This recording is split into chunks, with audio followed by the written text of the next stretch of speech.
Prezados irmãos, a reflexão para hoje está no Evangelho segundo o Espiritismo, capítulo 14, que tem o título Honra teu pai e a tua mãe. Vejamos o que nos traz este capítulo. A piedade filial. O mandamento honra teu pai e a tua mãe é uma consequência da lei geral da caridade e do amor ao próximo, porque não se pode amar o próximo sem amar os pais, mas o imperativo honra implica um dever a mais para com eles, o da piedade filial.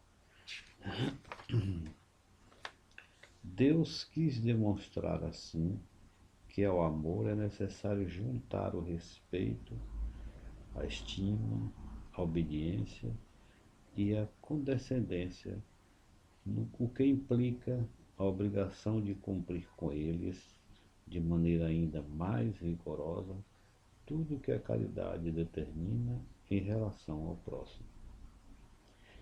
Esse dever se estende, naturalmente, às pessoas que se encontram no lugar dos pais e cujo mérito é tanto maior quanto o devotamento é para elas menos obrigatório. Deus pune sempre de maneira rigorosa toda violação desse mandamento. Honrar o pai e a mãe não é somente respeitá-los, mas também assisti-los nas suas necessidades, proporcionar-lhes o repouso da velhice, cercá-los de solicitude como eles fizeram por nós na infância. É, sobretudo, para com os pais sem recursos que se demonstra a verdadeira piedade filial. Satisfariam a esse mandamento os que julgam fazer muito ao lhe darem o estritamente necessário para que não morra de fome enquanto eles mesmos de nada se privam, relegando-os aos piores cômodos da casa apenas para deixá-los na rua e reservando para si mesmo os melhores aposentos nos mais confortáveis. É ainda bem que, quando tudo isso não é feito de má vontade, sendo os pais obrigados a pagar o que lhes resta da vida com carga de serviços domésticos. É então justo que pais velhos e fracos tenham de servir aos filhos jovens e fortes. A mãe lhes teria cobrado o leite quando ainda estavam no berço, teria por acaso contado com as suas noites de vigília, quando eles ficavam doentes e os seus passos para proporcionar-lhe o cuidado necessário? Não, não. É só estritamente necessário que os filhos devem aos pais pobres, mas também, tanto quanto puderem, as pequenas alegrias dos supérfluos, as amabilidades, os cuidados carinhosos, que são apenas os juros que receberam o pagamento de uma dívida sagrada. Essa somente é a piedade filial aceita por Deus. Infeliz, portanto, aquele que se esquece da sua dívida para com os que o sustentaram na infância, os que com a vida material lhe deram também a vida moral e frequentemente se impuseram duras privações para lhes assegurar o bem-estar. Ai do ingrato, porque ele está punido, ou será punido pela ingratidão e o abandono. Será ferido nas suas mais puras afeições. Às vezes, desde a vida presente, mas de maneira certa, noutra existência em que terá de sofrer o que fez aos outros sofrer. Na verdade, certos pais descuidam dos seus deveres e não são para os filhos que deveriam ser, mas é a Deus que compete puni-los e não aos filhos. Não cabe a estes censurá-los, pois que talvez eles mesmos fizeram para merecê-los assim.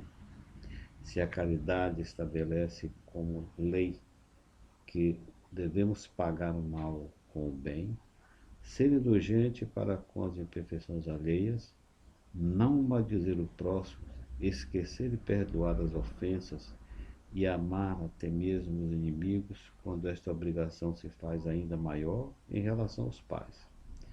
Os filhos devem, por isso mesmo, tomar como regra de conduta para com os pais os preceitos de Jesus referente ao próximo e lembrar que todo procedimento condenável em relação aos estranhos, mais condenável se torna para com os pais.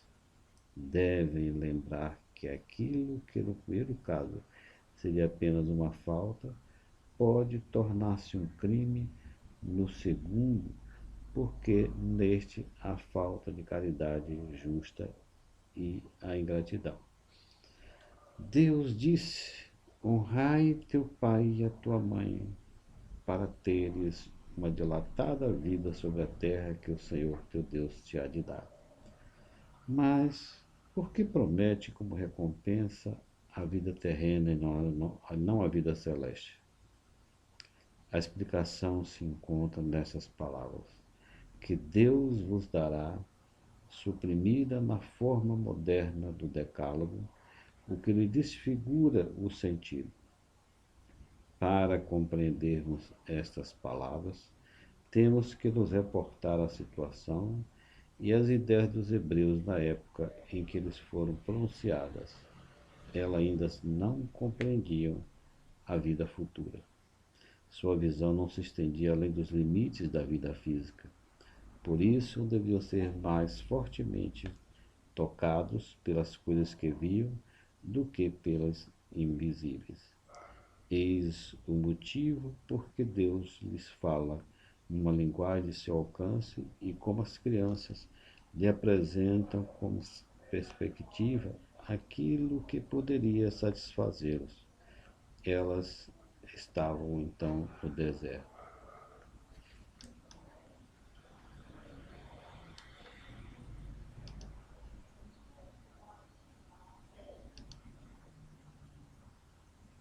No Livro dos Espíritos, na questão 681, o codificador perguntou: a lei da natureza impõe aos filhos a obrigação de trabalharem para seus pais? E os benfeitores responderam: certamente, do mesmo modo que os pais têm que trabalhar para seus filhos. Foi por isso que Deus fez do amor filial e do amor paterno um sentimento natural. Foi para que essa afeição recíproca, os membros de uma família se sentissem impelidos a ajudarem-se mutuamente, o que, aliás, com muita frequência se esquece na vossa sociedade atual.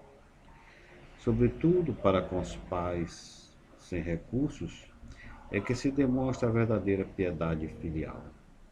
Obedecem a esse mandamento os que julgam fazer grandes coisas, porque dão a seus pais o estritamente necessário para não morrer de fome, enquanto eles nada se privam.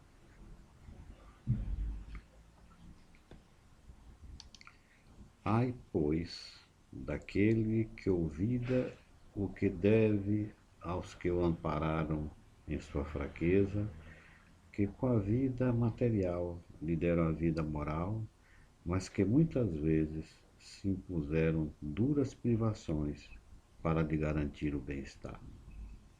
Ai do ingrato, será punido com ingratidão e o abandono será ferido nas suas mais caras afeições, algumas vezes já na existência atual. Com certeza, mostra que sofrerá o que houver feito aos outros. Isso nós vamos encontrar no Evangelho segundo o Espiritismo, no item do capítulo 14, o item 3.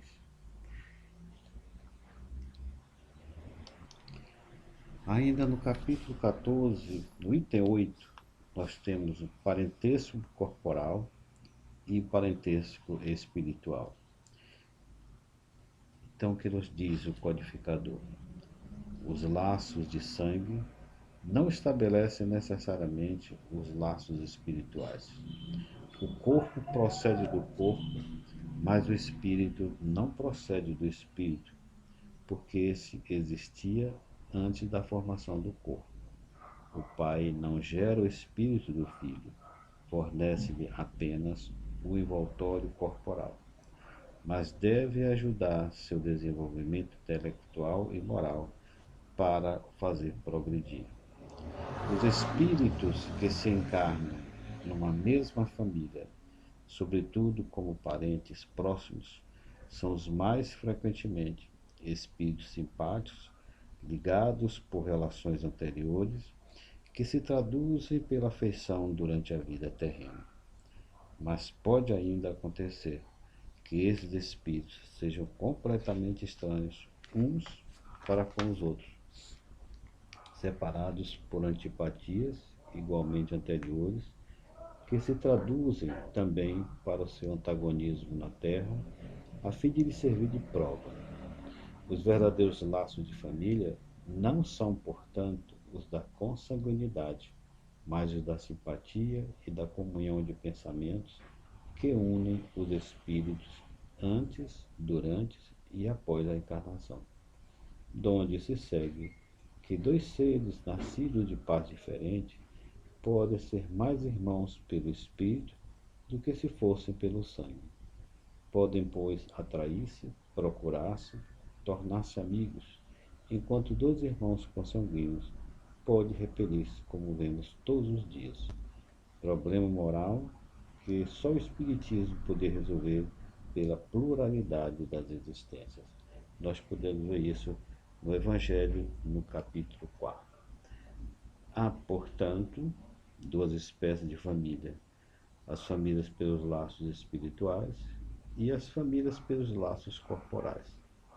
As primeiras duradouras fortificam-se pela purificação e se perpetuam no mundo dos espíritos através das diversas migrações da alma. As segundas, frágeis como a própria matéria, extinguem-se com o tempo. Quase sempre se dissolvem moralmente desde a vida atual. Foi o que Jesus quis fazer compreender, dizendo aos seus discípulos: Eis minha mãe, eis os meus irmãos. Então, é que num esforço inaudito, volta o seu olhar para o que detestaram na terra. À vista deles, porém, sua animosidade desperta. Resolve-se a ideia de perdoar e ainda mais a de renunciar a si mesmo, mas sobretudo a de amar aqueles que lhe destruíram talvez a fortuna, a honra e a família. Não obstante, o coração desses infortunados está abalado. Eles hesitam, vacilam, agitados por sentimentos contrários. Então, depois de alguns anos de meditação e de prece, o espírito se aproveita de um corpo que se prepara na família daquele que detestou e pede aos espíritos encarregados de transmitir as ordens supremas permissão para cumprir sobre a terra o destino desse corpo que vem se formar. Qual será então a sua conduta nesta família?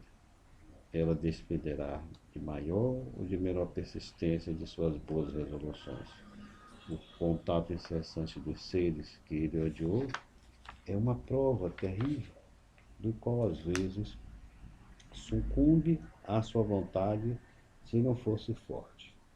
Ó espíritas, compreendei neste momento o grande papel da humanidade. Compreendei que quando gerais um corpo, a alma que se encarna vem do espaço para progredir. Tomai conhecimento dos vossos deveres e ponde o vosso amor em aproximar essa alma de Deus. Essa é a missão que vos está confiada e da qual recebereis a recompensa se cumprirdes fielmente.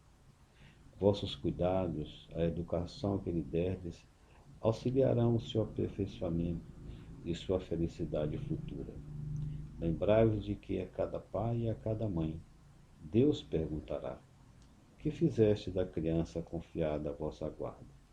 Se permaneceu atrasada por vossa culpa, vosso castigo será de vê-la entre os espíritos sofredores, quando dependia de vós que fosse feliz. Então vós mesmos carregados de remorso, pedireis para reparar vossa falta. Solicitareis uma nova encarnação, e para elas, no qual a cercareis de mais atentos cuidados, e ela, cheia de reconhecimento, vos envolverá em seu amor. Não recuseis, portanto, o filho que no berço repele a mãe, e nem aquele que vos paga com ingratidão. Não foi o acaso que fez que assim e que vos enviou. Uma intuição imperfeita do passado se revela e dela podeis deduzir que um ou outro já odiou muito, muito ofendido, que o outro veio para perdoar e para expiar. Mães, abraçai, pois, a criança que vos causa aborrecimento, e dizei para vós mesmas: uma de vós, uma de nós duas foi culpada. Merecerei as divinas alegrias que Deus concedeu à maternidade, ensinando essa criança que ela está na terra para aperfeiçoar, amar e abençoar. Mas há muitas dentre vós, em vez de expulsar do meio da educação os meios princípios inatos, provenientes da existência anteriores, entretém e desenvolve esses princípios por descuido, por uma culposa fraqueza. E mais tarde, o vosso coração ulcerado pela ingratidão dos filhos será para vós, desde essa vida, começo de vossa expiação. A tarefa não é tão difícil como podereis pensar, mas exige o saber do mundo. O ignorante e o sábio cumpri-la, e o Espiritismo vem facilitá-la ao revelar a causa das imperfeições do coração humano. Desde o berço, a criança manifesta os instintos bons e maus que traz de sua existência anterior. É necessário aplicar-se, estudá-las. Todos os males têm a sua origem no egoísmo e o orgulho. Espreitai, pois, os menores sinais que revelam os germes desses vícios e dedicai-vos a combatê-los, sem esperar que eles lancem raízes profundas. Fazei como o bom jardineiro, que arranca os brotos daninhos à medida que os vê aparecerem na árvore. Se deixardes que o egoísmo e o orgulho desenvolvam, não vos espanteis de ser pago mais tarde pela ingratidão. Quando os pais tudo fazem para o adiantamento moral dos filhos, e se não conseguem êxito, não tem de lamentar, a sua consciência pode estar tranquila. Quanto à amargura, muito natural que experimentam pelo sucesso dos seus esforços. Deus reserva-lhe uma grande e imensa consolação, pela certeza de que é apenas um atraso momentâneo e que será dado a acabar em outra existência. Deus não faz as provas superiores às forças daqueles que a pedem. Só permite que as que podem ser cumpridas. Se isso não se verifica, não é por falta de possibilidade, mas de vontade. E assim, ele vai finalizar Santo Agostinho, dizendo: os espíritos cuja similitude de gostos, identidade, progresso e afeição levam a reunir-se e formar novas famílias. Esses mesmos espíritos, nas suas migrações terrenas, buscam-se para agrupar-se como faziam no passado. dando origem às famílias, unidos e homogêneos, e se nas suas peregrinações ficam momentaneamente separados, mais tarde se reencontram, felizes por seus novos progressos.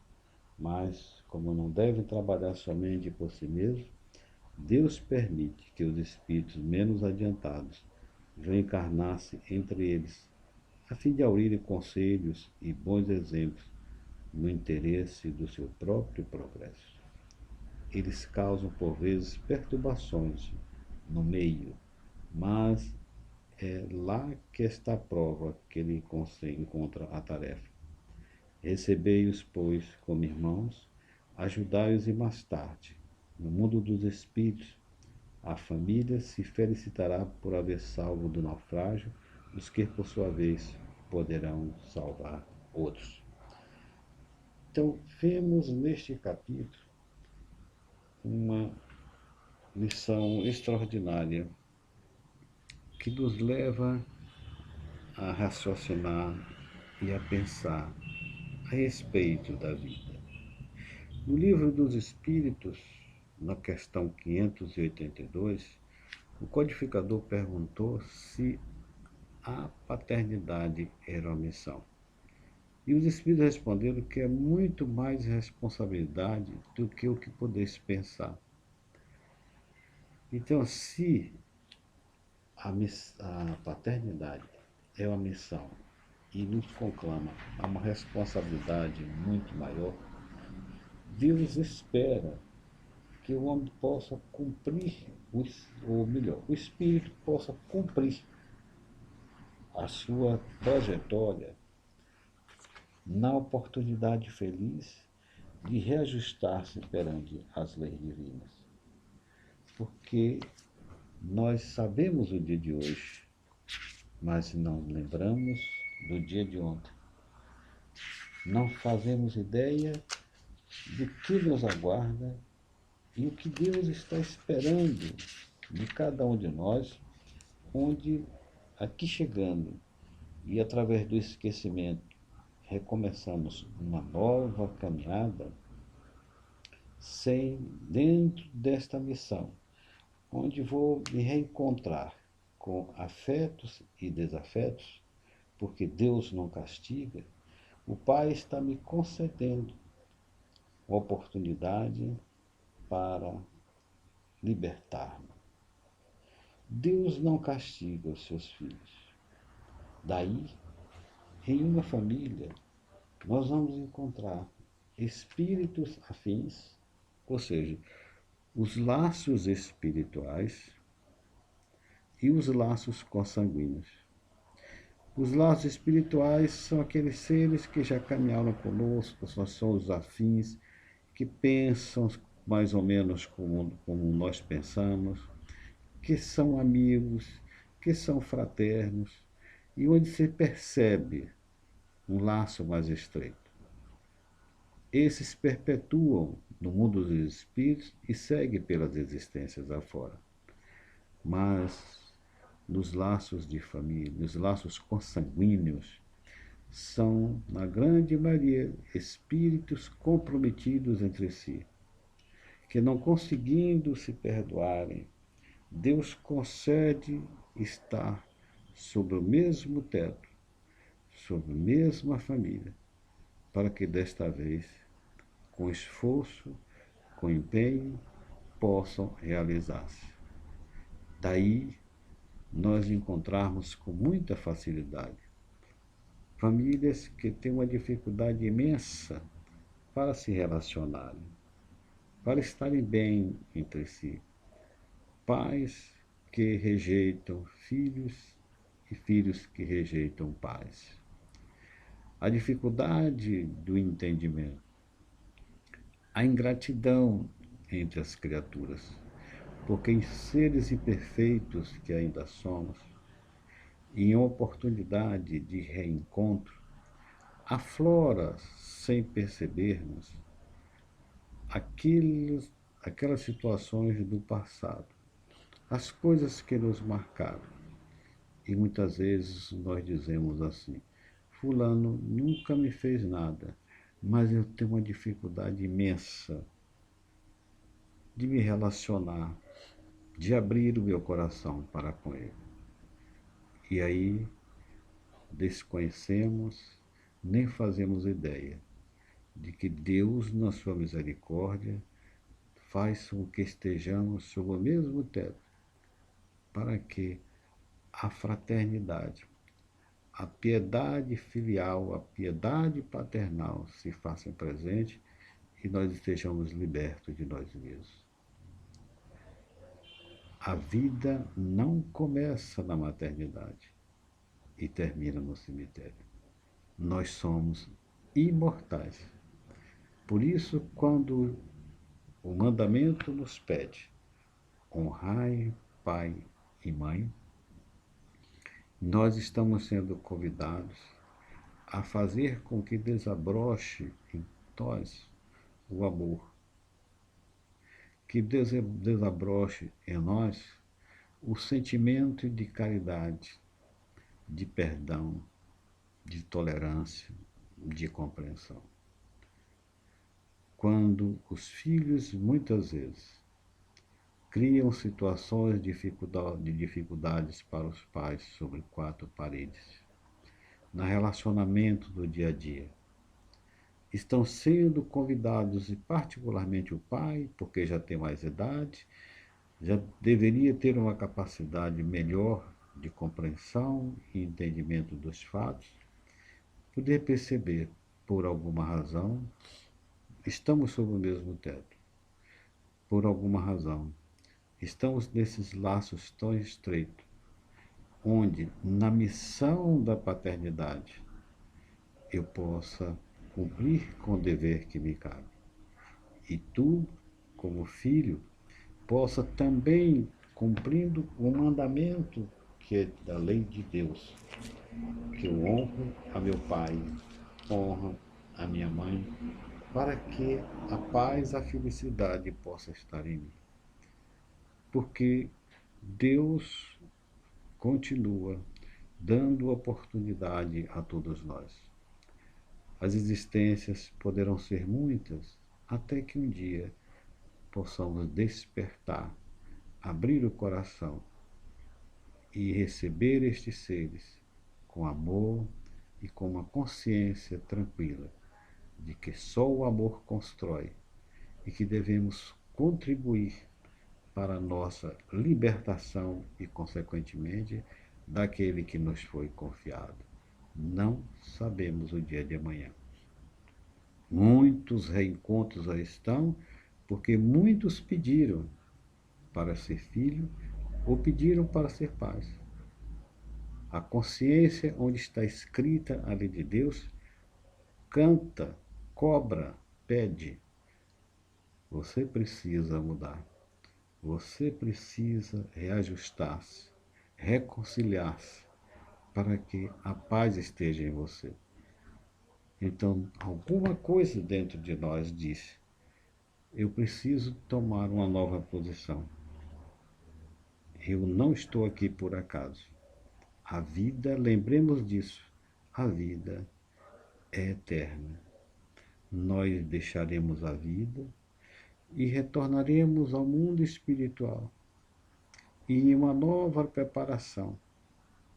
A grande maioria de nós pediu para voltar junto aos mesmos com que estivemos aqui, porque sente um desejo de reconciliação.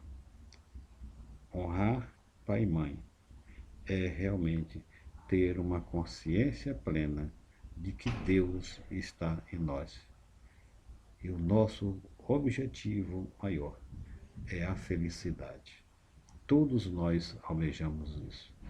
Por isto, prezados irmãos, neste mês em que se comemora o Dia dos Pais, no segundo domingo do mês de agosto, possamos nós refletirmos bastante, perguntando à nossa consciência: se Deus me convidasse a um retorno agora, como eu retornaria em relação ao meu pai e em relação à minha mãe?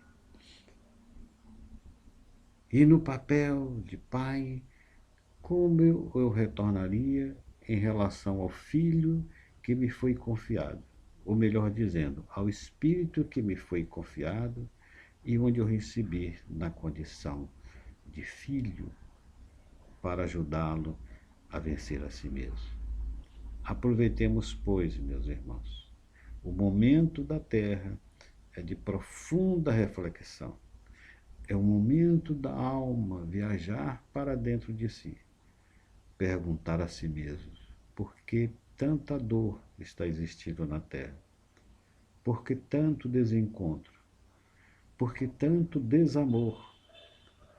Algo precisa ser avaliado e repensado. Que tenhamos todos muita paz, que Jesus continue nos iluminando, nos conduzindo cada vez mais para a paz interior, para a libertação de nós mesmos.